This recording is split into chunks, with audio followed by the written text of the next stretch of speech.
I'm playing the team. I bet that team, and I'm betting them again today. Yeah. So I think we're live. Yes, we are live. Brown also has Kansas and Kentucky on deck.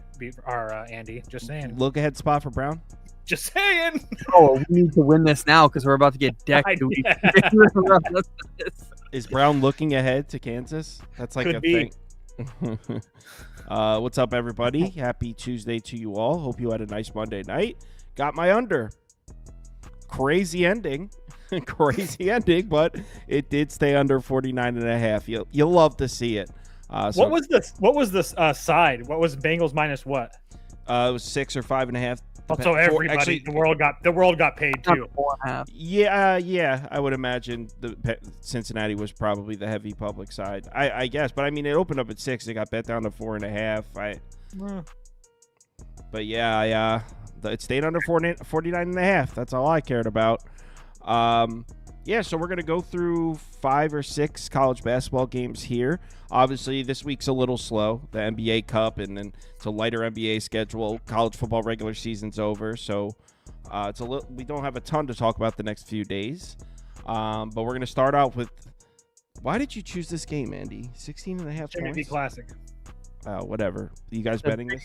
Like game at Madison Square Garden, man. All right, what do you like? Whatever.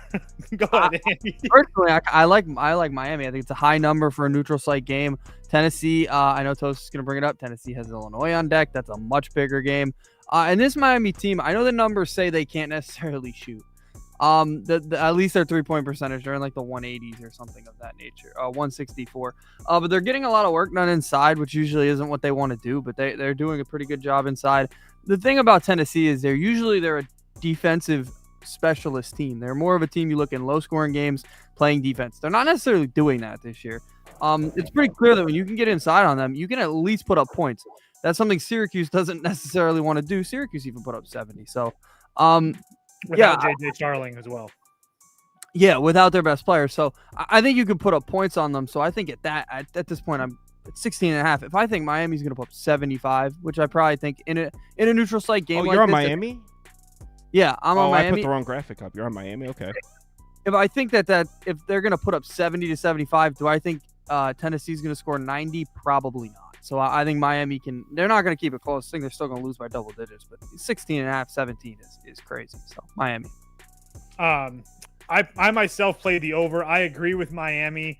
I don't know, as far as Miami goes, I don't know if it's just because they've been, essentially so good for so long. I don't know if my brain allows me to think they're as bad as they've been. Their defense is absolutely terrible, but I do agree with Andy. I think that the 3-point percentage will probably only continue to get better. Not to mention they're coming off a game against Clemson where they shot 4 for 25. I mean, that's by far their worst performance of the year. Their previous game against Arkansas, they were 9 for 29. Charleston Southern, 12 for 33. Again, Tennessee is a really good team, and their defense is obviously very good too. But at the same time, I do think that this is a really good Miami team that can score. And then as far as the Tennessee team's concerned, Andy touched on it. They're not the same grinded out team as they were. I mean, they're putting up 96 against Syracuse, 92 against Montana, 77 against Louisville. That was the second game of the year in an away game. But this offense is putting up points. And again, I don't trust the Miami defense as far as I can throw them. So not to mention the fact that Tennessee has done a really good job of shooting the 3-ball and putting up a lot of 3-ball shots over their last 4 games against Virginia, Baylor, Tennessee, Martin, and Syracuse. They've shot over 25 3-pointers in each of those games, and they've made 10 or more in 3 of those games. They went 9 for 25 against Baylor. But again, inside is where Tennessee really eats, and they've been really doing that inside as well, or the last 3 games as well. So I just think that we see a lot of points here. I think that Tennessee can get out to a lead, and then Miami's going to start shooting, and that's going to leave a lot of open shots. So over 144.5 for me. Even on a neutral. I'm not betting the scrap. Next game. Even on a neutral. Oh, whoops. I have the template set up for 2 people. There we go.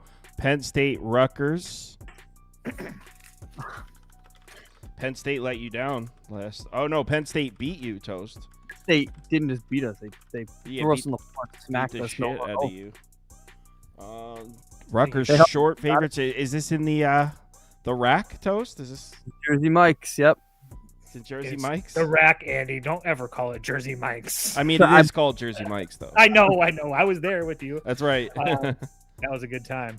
I'm on Rutgers here. I think first of all, I think that this number it kind of tells us the story. This Penn State team, this is kind of like I told Andy in our text message, it's kind of a buy low, sell high spot for me. You got a Penn State team that's looked very, very good, including their last game against Purdue where they won by 11 it was. Again, that game was at home. They've played 3 neutral court games, nothing really impressive. Virginia Tech, I think, is terrible. Fordham isn't very good, and a Clemson team that's a bubble watch team, I guess. I guess they'll probably make the tournament, but again, I don't really put too much stock into that. And then you have a Rutgers team, obviously, that's lost 4 of their last 5 games. But again, those teams were against Kennesaw State, which was a weird scheduling thing. It is what it is. They lost that.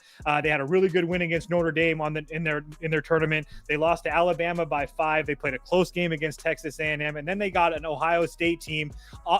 By the way, Ohio State was at home in that game. They got an Ohio State team that was fresh off of 2 losses, one of them to overtime against Pitt, and then an embarrassing loss to Maryland on the road. That was at home on a Saturday. Early start. Rutgers was in that game for a while, but Ohio State went absolutely berserk in that game, shooting, I think, almost 40% from deep, but again, and almost 70% from the field. But regardless, I think that Rutgers height is I think that's going to bother Penn State a little bit. Penn State hasn't seen a ton of teams with height. Purdue 143, Fordham was 298, Purdue Fort Wayne 361. I mean, Rutgers is 12th in height. I think that matters here today.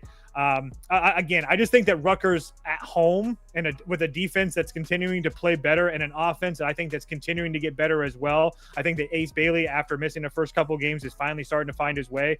I think it's been a lot to ask from 2 freshmen to face Notre Dame, Alabama, Texas A&M, Ohio State, and matter of fact, Kennesaw State on the road. That's a lot to ask from these freshmen now back home at the rack, playing a Penn State team that I think is just a little bit overvalued right now. And again, I think the line reflects that. I think getting Penn State, most people looking and seeing Penn State plus money will probably be an easy bet. But I think Rutgers slows this game down a little bit, makes it a crawl, as I like to say, and wins this game at home. Hopefully they don't need to rebound to win. Yeah, I won't go too long because I can't bet it, but I would probably be on the side of Rutgers. Home teams in Big Ten games are pretty much cleaning up right now in all of these games. And then also both teams' schedules lighten up a ton. Coming up next, Penn State has Coppin State and a couple of other cupcakes. Rutgers has Seton Hall, who that one might be really, really ugly. So both teams lighten up a ton after this. So this isn't a look-ahead spot for anybody, but it is sell high on Penn State. So, yeah, I would go Rutgers if I could bet it, but I also, just one other thing, Rutgers the last 3 games from deep has been absolutely terrible. The previous 6 games or whatever, they were pretty decent, but the last 3 games, 7 for 19, 6 for 26, 2 for 13. I think that only gets better at home as well. I put Rutgers up for me too, but obviously, as you guys know, I'm in New Jersey. I'm unable to bet this one. Next up, Providence DePaul. DePaul laying. What has the world come to where DePaul is favored in a basketball game? I mean, to be fair, they've been. I mean, I think they're better than people think, but I agree that they shouldn't be laying points in this game. Is that you telling us you're on the Friars here? I am on the Friars. I am. I think. Hold on, let me get my notes. Unless you're ready to go. Hold on. What do you got? Yeah, this is pretty. To me, this was pretty clear. Providence is coming off of not an embarrassing loss. Pretty clear what, dude? Providence. He's on Providence as well. Providence. I'm sorry. Yeah, they're coming off a loss that obviously they shouldn't have. But for DePaul, I mean, the Texas Tech was the first team with a pulse they faced this year, and they ran out of the gym. So, yeah, I don't expect anything from them in this one. I'll give them credit; they've had a good run, but I mean, the teams are playing. Southern Indiana, they beat them by 2. That's a team that could shoot the 3. If you can even show like a semblance of 3-point shooting against DePaul, and I'm not saying that Providence is a great team, they're 138th in 3-point percentage. They're not a great shooting team, but if you can even show like any inkling of a 3-point shot, they're probably going to play a close game with you. I mean, they played Prairie View A&M, Mercer, Duquesne, Eastern Illinois, Northern Illinois, Valpo. Then they played Texas Tech, got ran off the floor. Providence is desperate at this point. This would be a really, really bad start to Big East play, especially after, losing the game to Rhode Island was bad, but they played a close game with Hampton earlier in the month. They have not looked good at all either. But yeah, this is one of those spots where the game's going to be slow paced, and that's exactly what Providence wants anyway. So yeah, I don't think it's going to be a blowout, but I think Providence is going to win the game. I thought they'd be like 4 or 5 point favorites, to be honest with you. Yeah, I kind of felt the same way. As far as DePaul is concerned, I think that a lot of their numbers, especially defensively, look really, really good because of who they've played. I mean, you mentioned that Southern Indiana game where they won by 2. DePaul hit 14 3 balls in that game. Southern Indiana only hit 6, and they won that game by only 2 points. I mean, and if you look, and that's the thing, is that DePaul is living and dying by the 3. 11 for 33 against Prairie View A&M, 13 for 25 against Duquesne, 13 for 39 against Eastern Illinois, 15 for 29 against Northern Illinois. 12 for 28 against Valpo. I mean, they're nearly shooting 50% from deep. I just have a hard time believing they're going to be able to do that against a Providence team that defensively I trust. I don't really know about offensively, but the fact that they have Bryce Hopkins back, who's another 6'7" guy that can play multiple positions or at least defend multiple positions, and it's going to be his 3rd game. I think the free throw shooting only gets better with Bryce Hopkins in the mix as well. And excuse me, the one thing that Providence has dealt with is turnovers, and DePaul doesn't force turnovers. So I think that Providence is going to make this game a crawl. They're one of the slowest teams in the country, and Andy touched on it as well. It's not like Providence has played some crazy good schedule, but DePaul's 361st in strength of schedule. They've absolutely played nobody. So this is going to be a huge step up in class. I don't think Providence is nearly as good as Texas Tech, but I still think that they're like 4 or 5 points better than DePaul. So I'll gladly take the 1.5 with Providence here. I don't know. It feels like everyone in the comments is taking Providence. The poll is on Providence. I don't know. I'm not doing that.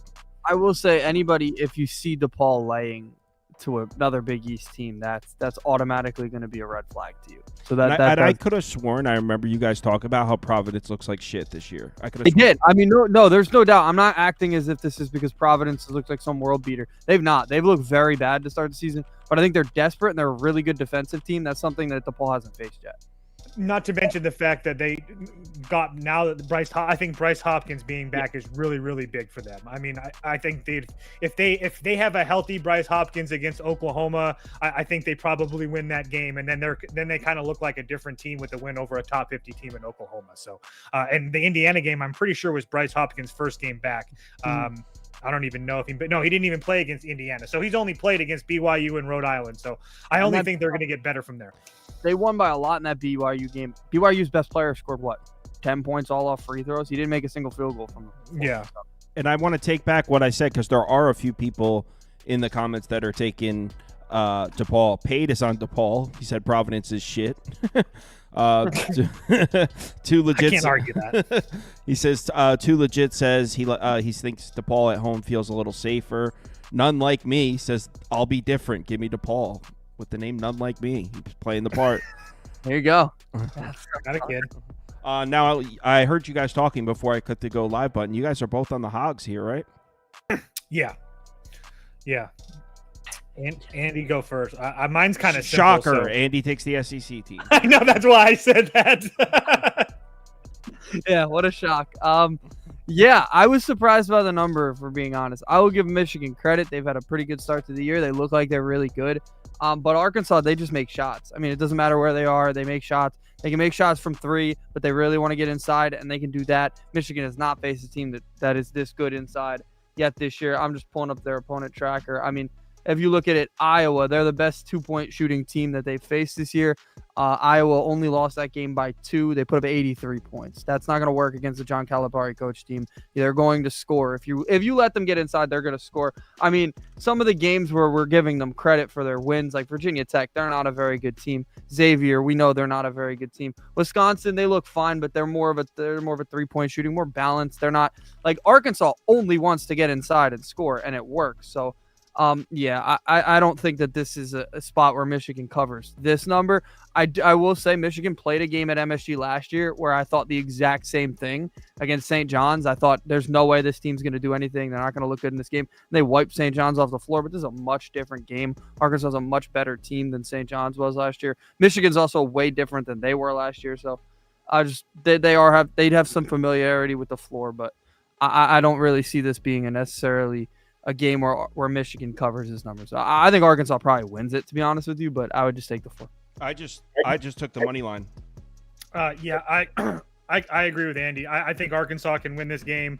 Not that Virginia Tech is like great inside, but Michigan could have lost that game by 12 as well. And another similar thing about the teams that excuse me, that Andy mentioned about the Virginia Techs and the Wisconsins and teams that they struggled with. Those teams ran a little bit of a slower pace. Arkansas is like top 75. I know they're at least top 75. I don't have their number right in front of me. I can't find it, but I know they're a top 75 pace team as well. Not to mention the fact that I think that Arkansas can really match up inside with these guys. Michigan does a lot of damage with their two bigs, and Danny Wolf and Golden. Golden's starting to play better. I will give him that. But, I mean, to be dead honest with you guys, you're going to give me Coach Cal in a big spot, catching points at Madison Square Garden with his new team. Sign me the fuck up. Hogs up. Yeah, I just bet the money line and posted in the Discord. I got it at plus. Don't forget, we love Cal getting points with Kentucky. I don't think it really changes too much. I think with Arkansas too. Yeah, I think we're gonna like it with the Hogs too. I know this could be a tough All right, I'm in. My first college basketball bet for tomorrow. Love Hogs. Love Hogs. All right, let's move on to the next one. I love Wisconsin, Illinois, Big Ten battle here. Can I make one comment too? Since I know I've been getting some chirps about Gonzaga. All I got to say about that game is, I don't call them the Avengers for nothing, guys. That's all I got to say. I just gotta say they are not called the Avengers for nothing. Okay. Real quick, Kerr Kriisa being out, that's devastating for that team. I disagree. We can talk about that later, though, I guess. But I think that getting Jackson Robinson time with the ball is only going to make them better. And if Kerr Kriisa comes back healthy, a month or two before March is concerned, I think that only makes them even that much more deadly. So as long as he misses January 7th, that's all I care about. Okay, Andy. Someone said it's Buelna. Says Arkansas State, the Red Wolves beat Memphis, not Arkansas, the Razorbacks. I don't know what did you guys say? Yeah, that was like 2 days ago. Oh, okay. Arkansas is 0-3 at neutral or away. Yep, they faced a Baylor team that's very good. They faced an Illinois team that's very good as well. I think both of those teams are much, much better than Michigan is concerned. And the Miami game, wait. They won the Miami game. It looks like all the comments are leaning the other way. They won that Miami game. So I was going to say, I was like, wait, did I hear that wrong? Parlay because they came back in that game. So they definitely won the Miami. I'm not talking about that. Oh, okay. So that comment about Arkansas State, he was responding to somebody in the comments, not to us. Because someone above says Arkansas is coming off the Memphis upset. It was Wesker's crazy ass. I wish I had looked at that Memphis game before. Five stars on Arkansas with us. Kirk Gray's on the Wolverine. The poll was pretty heavily Michigan. Piff's on Michigan. So I think most of the viewers are in Michigan. They're becoming something of a darling for people. Yeah, I think too. Yeah. I hate to agree with Julio Villa's crazy ass, but I think Illinois here, right? Wisconsin is trash. I don't know, man. They're so bad, dude. Are they? All right, you want? All right, go ahead. I don't know. I don't think that Wisconsin is 6.5 points worse than Illinois. That's what I think. I texted Andy about this game earlier. I think that Andy wants to take Illinois, but I don't. In my opinion, it wouldn't be a bet on Illinois. It would be a fade of Wisconsin.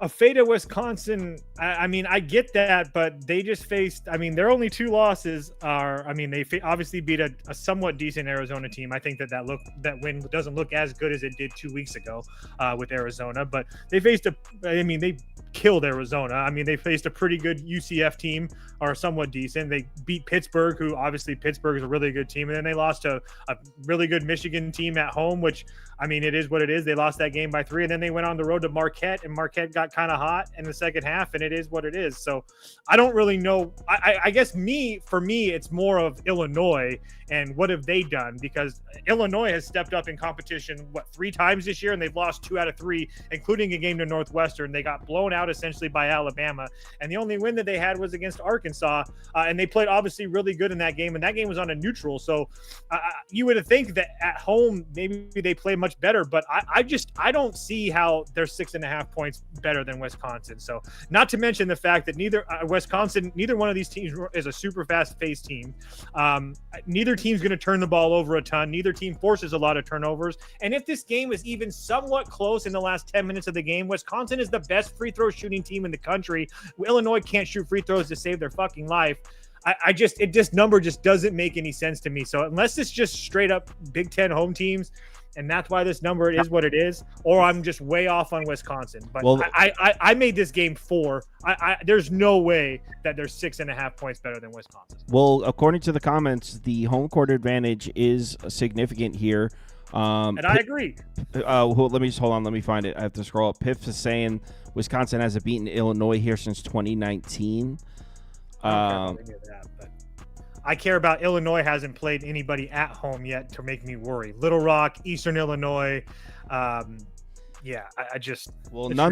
like me is with you. He says Toast is spot on. Thank you. Not to mention Illinois does have Tennessee on deck in 4 days. It's not like it's 2 weeks. They have a tough schedule coming up. That's the thing that scares me, is when you have back-to-back big games like that. Who has the back? Wait. Who has the back-to-back? Illinois, Tennessee, and Missouri on deck. And where Wisconsin plays. But this is a bigger game. No, I know, but 10 and 0. Big Ten game. Of course it is. A much bigger game. It's a Big Ten game. This one's about it from a if they beat Tennessee, their resume's made. That is how you got to remember, these teams are trying to resume build right now. Oh yeah, they don't care about Wisconsin. They don't even care about this game. You're right. They don't even care. It's not. I didn't say that. Don't be. You're acting. I've been dealing with my kids all day long. I can't handle you right now. Okay. God damn it. Okay. Andy, tell him. I'd be on Illinois. I agree with you. I think they're significantly better at home specifically. I know we don't necessarily have the proof yet because they haven't played anybody, but I think we felt the same way about a couple of other teams. I mean, Penn State exactly haven't played anybody at home either, and they ran Purdue off the floor. So we haven't seen them play at home doesn't mean they're necessarily going to be bad. Big Ten home teams have been covering these numbers. Ohio State's a good example the other day. We were curious why Ohio State was favored at that number. They ran Rutgers off the floor. And I know that was a little bit, I mean, it's not actually a different situation either. Illinois might not have gotten their ass kicked against Northwestern, but they're coming off a loss that they probably shouldn't have. It's exactly what Ohio State was coming off of on Saturday. And again, they ran Rutgers off the floor. So it's very similar to that. Big Ten home team I'll take. Them having Tennessee on deck does scare me. Don't get me wrong, because that is a bigger game. But I definitely would take Illinois here just because the number kind of tells me the story for it at that point. All right. Oh, that's it. So let's do a community top bet and let's call it. So let me look at what they voted here. They voted for Tennessee. So Tennessee minus 16.5. No, let's leave that one out of the poll, actually. We'll do the other 4. They voted for Penn State. They were pretty vocal about liking Penn State in the comments, too. But actually, there was a couple people that like Rutgers. They like Providence. Actually, I think Providence is going to win. They seem to really like Providence. You guys like Providence, too. That's why I kind of like DePaul. They like Michigan. So, yeah, they're not on the Hogs. They're against us on the Hogs. And then they like Illinois. Money line tomorrow is going to be play. All right. Community top bet. I think I have to bet Wisconsin, I think. You got to do it. I just see it being a close game. If I lose in the last 5 minutes of the game because of whatever, I can handle that. But Toast, your biggest fan, Shannon Belton, is hates your Wisconsin pick. My biggest fan hates my pick. That's sad. Yeah, that person always sticks out for you. Dan's Rants. What's good, Kyle? I haven't Rutgers bet it too. yet, if that helps. I really, really, really want to. Dan's Rants is in here. His crazy ass. That Rutgers Seton Hall game's gonna be sad on Sunday. Also, has Why? Illinois- That's a cool game. No, it's not, dude. Seton Hall's What- like not What are you Not- doing on Saturday where you can't do the show again? What's more important than the show? the Devils game. Yeah, Oh, that's right. Jesus Christ. The Devils. not going to that game. I wouldn't be caught dead at a Rutgers Seton Hall game.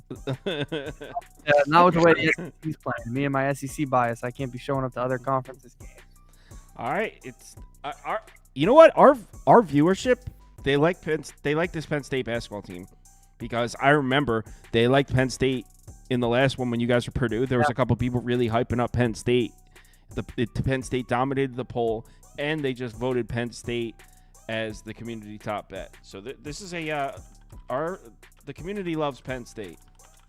Nothing's going to be worse than when Penn State becomes this year's South Carolina. Because last year, South Carolina came out of nowhere. They were amazing. They wound up going to the tournament when they were picked last in the SEC. If Penn State becomes that this year, they're going to be insufferable. They'll lose in the first round. That's just what Mr. Well, I mean, Mike Rhodes. That's just what Mr. Mike Rhodes does. That don't forget all the years he had everybody at VCU all hyped up just to lose in the first round. Penn State Don't knows forget that, boys. some big games. Don't worry. The Tinker said dog walking when he was talking about the Penn State Purdue game. He said it was a dog walking. It was multiple dogs being walked. Mark, what's up, Mark? Mark's up late. Tinker's up. Is he getting ready for that Indiana blowout loss to Notre Dame in the first? Oh no. Oh, you know what? Want me to show you guys something? No, real he's quick? riding high. Indiana won and covered today, and hit the over for him. I didn't even realize that game. That's it. But I want to show you guys something real quick. If you guys want to see the NBA sheets I've been working on, I'm very excited. Oops, wrong window. One sec. I'm excited for those too because I'm going to be doing them every Yeah, night. So I'm going yeah. to have like a little inside info. I think Before you guys are everybody. gonna like them. So, what's new here? So let me blow it up so you can see the whole thing. If only we could make our own Ken Palm. All right. So this is I had this stuff last year. This is not new. Rebounds, turnovers. I added play type. So the problem with play type, isolation, transition, pick and roll, ball handler, spot up, offense and defense. So the problem with play type is the data is not available in recent games or game logs. So I don't care if a team was running a lot of isolation in fucking October, right? Like I need to know what they're running right now. So I added this to the game logs. You can see, so here's the magic here. Look at half court frequency, half court efficiency, fast break frequency. So I have it by game now. Those charts are dope. Yeah, so I have all that by game, offense and defense for each team. Because I have to like have 3 windows. Like when I'm doing college, I have like 3 different windows up. I have like Bartovic, Maya, and Kempom to try to like go back and forth. So having that all in one is nice. And I'm also adding, so you can see the play type here, right? So Orlando, 11th in isolation frequency, 13th in pick and roll ball handler frequency. That's probably a bad example. All right, Bucks, they run a lot of isolation, right? Lillard and Giannis love isolation. So they're towards the top of the league in isolation.